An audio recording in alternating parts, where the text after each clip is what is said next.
wish to register a complaint. Excuse me, miss. What do you mean, miss? I'm sorry I have a cold. I wish to complain. I'm sorry, we're closing for lunch. Never mind that, my lad. I wish to complain about this parrot that I bought not half an hour ago from this very boutique. Oh, yeah, the Norwegian blue. What seems to be the matter with it, then? I'll tell you what the matter is. It's stone dead is what the matter is. Now, he's resting. Look, matey, I know a dead parrot when I see one. And I'm looking at one right now. No, he's not dead. He's resting. Resting? Yeah, resting. Remarkable bird, the Norwegian blue. Beautiful plumage. The plumage don't enter into it. It's stone dead. Now, he's resting. All right, if he's resting, I'll wake him up. Hello, Polly! Polly Parrot, I've got a nice fresh goldfish for you when you wake up. Dirty moved. No, it didn't. That was you shoving the cage. I never. Did. I never. Did. Right. Testing, 1, 2, 3. Hello, Polly! Polly!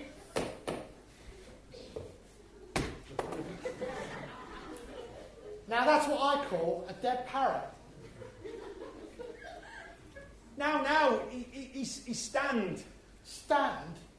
Yeah, you stand him just as he was going to wake up. Norwegian blue stand easily, Major. Look, matey, I've had just about enough of this. That parrot is definitely deceased. And when I purchased it not half an hour ago, you assured me that it's told like a moon was due to him being tired and shagged out after a prolonged squawk. Well, he's probably pining for the fjords. Pining for the fields? What kind of talk is that? Why did he fall flat on his back the moment I got him home? Norwegian blues prefer keeping on their back. Remarkable bird, lovely plumage. Look, I took the liberty of examining that bird when I got home, and I discovered that the only reason he'd been sitting on his perch in the first place is that he'd been nailed there. Well, of course he'd been nailed there. If I'd have nailed that bird down, it would have nazzled over to them bars, spread him apart with little pecker, and voom. Voom? That bird wouldn't voom if you put 4,000 volts through it. It's bleeding demised. It's not, it's pining. It's not pining, it's passed on. This parrot is no more. It has ceased to be. It has expired, he's gone to meet his maker. This is a late parrot. It's stiff. Bereft of life, it rests in peace. If it hadn't been nailed to the perch, it'd be pushing up the daisies. Its metabolic processes are of interest only to historians. It's off the twig. It's shuffled off this mortal coil, run down the curtain, and its joint the choir invisible. This is an ex-parrot.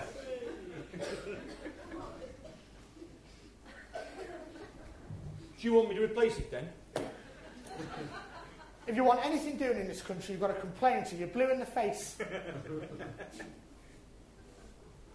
Sorry, we're fresh out of parrots. Oh, I see. I get the picture now. I've got a slag. And does it talk? No, not really. Well, it's scarcely bleeding replacement then, is it? I tell you what, you go to my brother's shop in Bolton. He'll replace the parrot for you. Bolton, eh? Yeah. All right.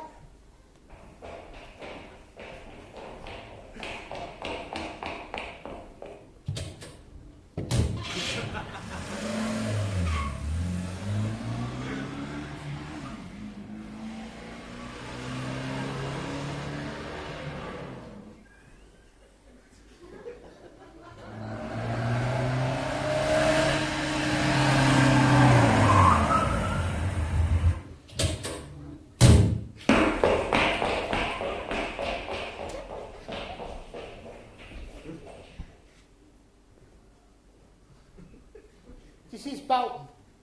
Now it's Ipswich. I understand that this is Bolton. Yeah. But you just said it was Ipswich. Now it's a pan. A pan? No, not a pan. What's one of them words that spells the same forwards as backwards? A palindrome. Yeah. It's not a palindrome. A palindrome of Bolton would be not long. It don't work. Anyway, what do you want? No, I'm sorry, I refuse to go on any further. I think this sketch is just getting too silly. Tell you what, I've got a big bird in the back. Do you want to see it? All right.